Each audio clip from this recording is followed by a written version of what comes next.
Welcome back to Inside OC16 Sports. I'm Russell Shimoka.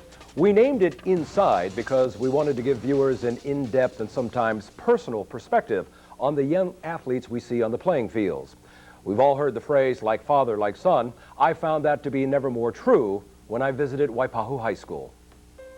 In 1971, the plantation town of Waipahu was captivated by its football team winning the OIA championship. The quarterback that year, Edward Benito, a potent passer and leader who earned all-star status. But at age 24, Ed Benito was diagnosed with a brain tumor. It was in remission for nearly 20 years. We thought he had overcome this, but unfortunately it came back, and when it came back real bad, and it took his life. Edward's dream was to have one of his 4 sons carry on his name and legacy at Waipahu. Austin Benito rose to the challenge. To say Austin has big shoes to fill would be an understatement. Winning at Waipahu has been few and far in between. But 33 years after the father did the impossible, the son is hoping to do the same.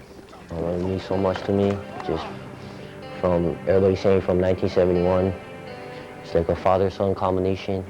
My father could do it and his son can do it. The pressures just have to be huge, but what we try to tell him is, you're not Ed Benito, you're Austin Benito. And he's his own man, he's got his own things that he works with, that he brings to the table that I don't think maybe his father brought to the table. Like being raised in a single-parent household, Hurley Benito said Austin really took it hard when the father died. He was only 11, and unlike the other siblings, kept his feelings bottled up inside. I think to this day it's still really hard for him, but I think through football, I think he releases a lot of his emotions, and I think that's his closeness to his father by playing that position. Every time I practice, I look in the stands and sometimes I can picture him. He's watching me. What his father sees is a focused and competitive young man who never gives up. That was evident in the final game of the 2003 season. Waipahu trailed Pearl City by over 20 points when Austin rallied the Marauders to within seconds of winning that game. It was one of those games where you just run out of time. It was such a fantastic game to watch, and he kept leading us back, and he threw for a bunch of yards. And again, his composure, his leadership in the huddle, the kids can look at him and say, hey, you know what, he's going to take us someplace, and that's the kind of confidence they have in him. The same kind of confidence and faith the teammates of Ed Benito had some 30 years ago.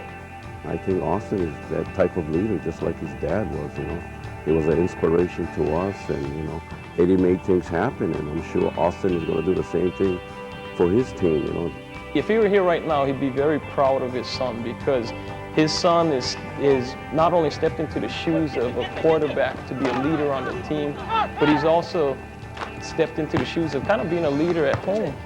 He just tell me just keep on working hard. His hard work's going to pay off. And he knows that time get tough. Even though we're not winning a game, he's going to tell me just work hard, because life isn't easy all the time.